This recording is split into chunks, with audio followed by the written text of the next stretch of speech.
You're still tuned into TBD here on KCSB FM 91.9 in Santa Barbara and netnetradio.com out of Tijuana. We got Saviour Complex in here. They just performed live for us. How you guys doing? Well, hi Thomas. How are you? Go ahead and turn your mic. Yeah, that one's weird. You kind of have to, yeah. Does this sound way better? Oh, it's a little hot. Nice, dude. I don't know my own voice.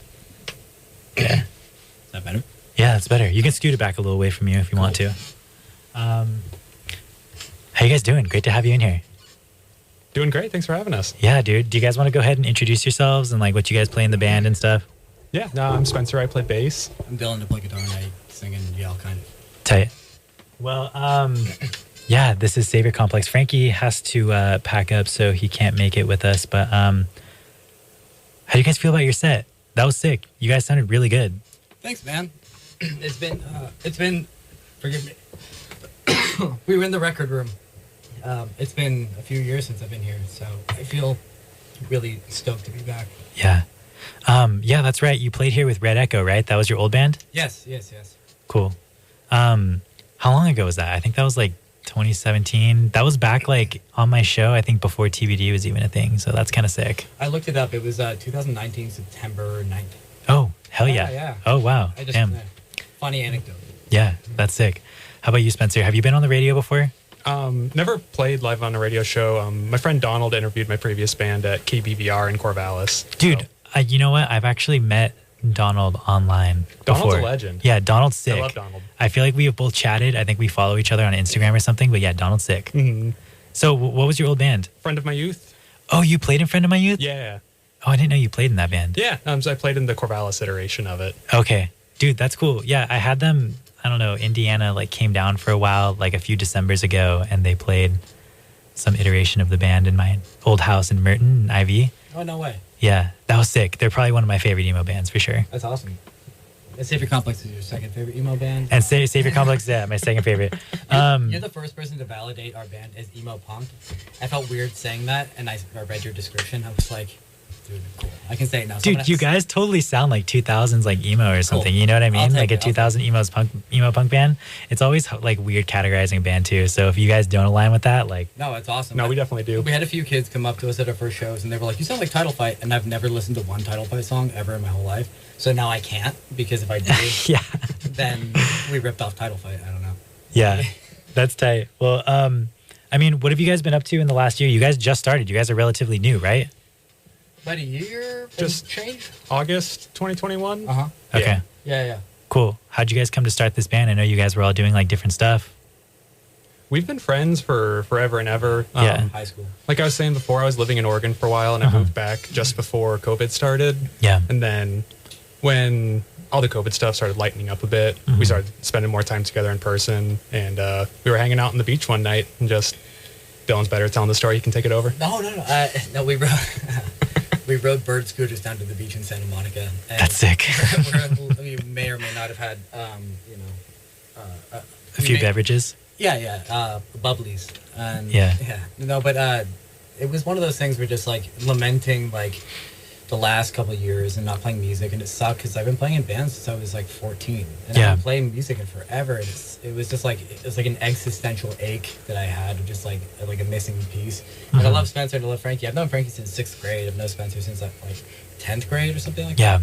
And it was just one of those conversations, like we all own instruments, we all play music, we all miss playing music. Why don't we do it? It's stupid not to play music if you can. Oh, for sure. You know? Like, yeah. It was a no-brainer. So we just kind of, I don't know, it went from there. And the first 4 songs that we released on the self-titled EP were just literally the first 4 songs we ever wrote. I'd never sang before. I was always in hardcore bands.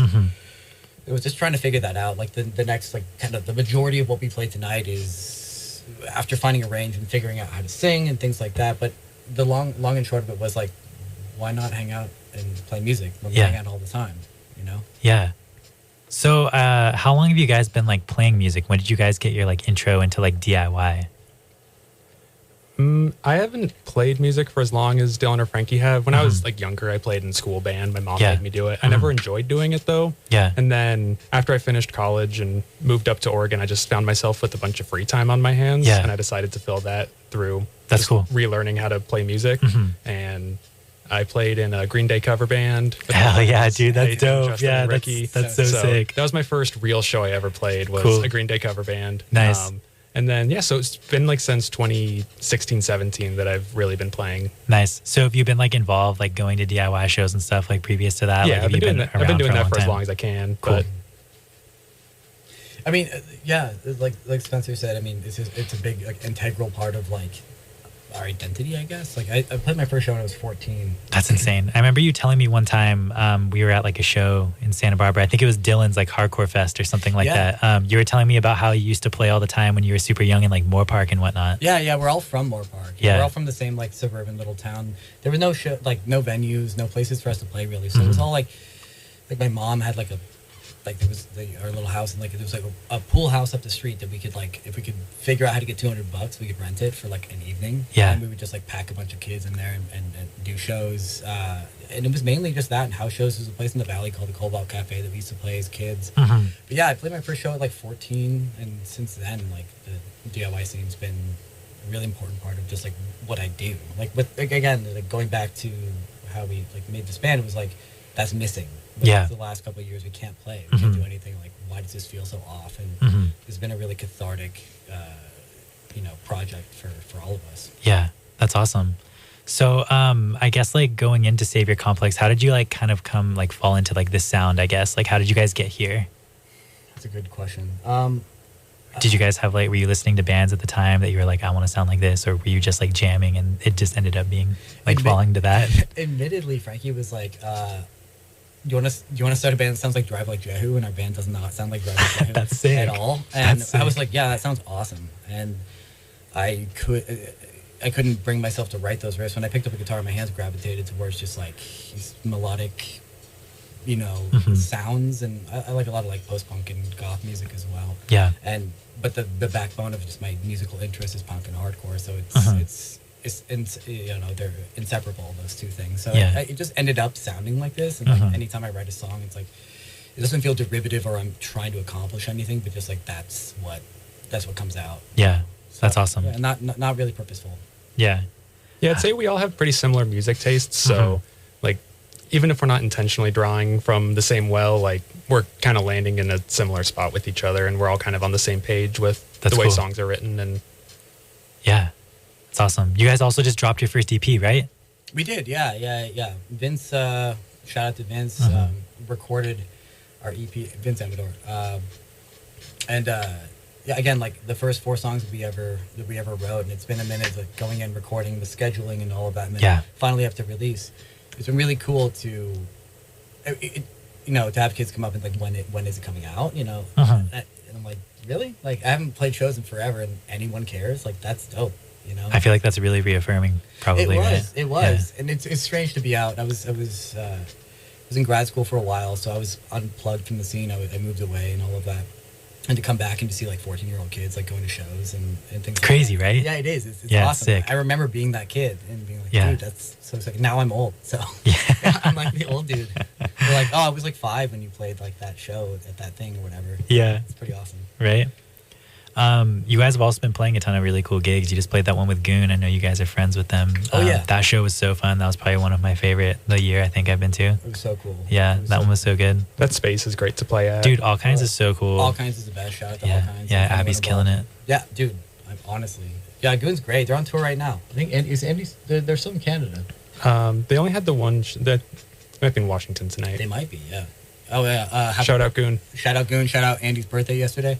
Hell yeah. Happy birthday, Andy. Kenny, Dylan, Andy. So tight. Oh, so do you guys have anything real quickly? We have like 5 minutes left, but do you Yeah. have anything new coming out?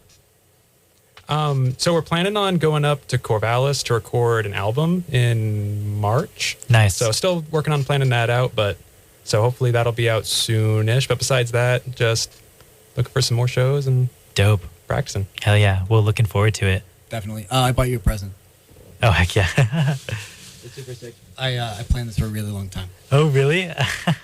No.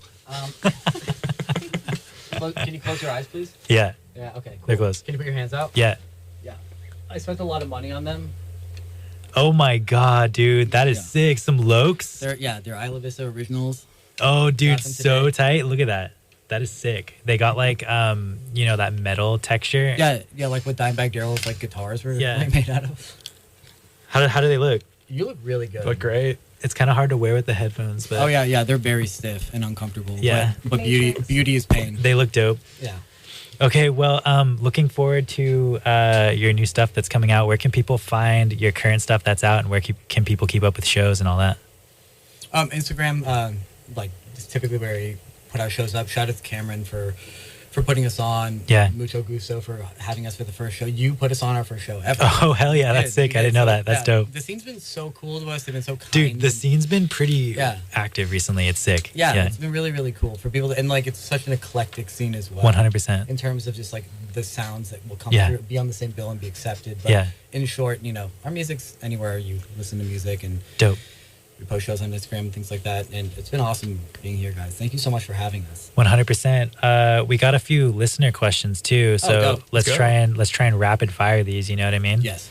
Let me pull them up. So this one says, who would y'all want to tour with and where? You go. I want to do a Pacific Northwest flexing tour. Oh hell yeah, flexing's dope. Yeah, I'm gonna say that one definitely. Hell yeah, absolutely. Sick. That's so sick. This next one says, when will the Icarus demo fault drop? Oh, that's one of our friends. There are 2 Icarus songs that were never released that I still have. So what is Icarus? Icarus is like not the first, but like it's a really early hardcore band that we played in. The only one that like really got some traction from like 16 to like 20. We all played in that band from Moore Park. So every now and then when I'm back in Moore Park, it's like, at Target, someone would be like, "Oh, what's up?" Like, I remember that show in 2014. Like, what? That's so funny. Yeah, it's pretty crazy. So the long and short is when I get around to it, I'll put those songs out. Tight. Yeah. This next one says, dream festival lineup. You would play the fest, and they can be living or dead, and at least 4 bands. Oh my God! How much time do you have? We have 2 minutes. You have 2 minutes. Okay, good, accurate. Spencer, you name 2. I'll pick 2. 2. The Weaker Thans and Shinobu. Dystopia and Killing Joke. Hell yeah, all good bands. I love Shinobu. Okay, so this last one, it says, love your stuff. How did you all meet? We kind of talked about it, but I mean, if you want to rapid fire it. Middle school, high school. Spencer remembers how I met him. Yeah, it was my. I think we got a couple of good ones. I can't say one on the air because it has a curse word in it, but I used to work at the Croc store in the Thousand Oaks Mall, and Dylan worked at the body jewelry store in the Thousand Oaks Mall. We sold dragon figurines as well. And he would take breaks and walk down to the snack cart right outside of the Croc store to buy a Monster, and then pop in and we'd chat for a while. And I met Frankie in math class in 6th grade. He drew an Invader Zim illustration on a kid's notebook, and I thought that kid drew it, and he said no, and then he pointed to Frankie, and then I made him be my friend. So sick. Yeah. That's dope. All right, guys. Well, that kind of does it for all the questions that, I guess, listener questions and all the questions I have for you. But I actually do have one more, and it's kind of the biggest of the show. You guys ready? Yes. Okay. So a rat is going to jump in your mouth. You can't stop it. This rat is going to jump in your mouth head first or butt first. Which one would you prefer and why? I've answered this question. Spencer, you have? Yeah. Yes, I have. You go first, Spencer. I'm going to go butt first. Dude, butt first. I don't want to get bit. Yeah. Yeah. I feel that. Yeah, it's solid answers, guys. Solid answers. All right, guys. Well, that does it for another episode of TBD. This is Dylan and Spencer with Saviour Complex. Thanks again for being on the show, guys. That was so sick. Thanks, guys. Thank you so much. Hell yeah. Next week, we have Lurks from the Bay Area coming in the day after they play a gig in Ventura. Yeah. Thanks, guys. Bye.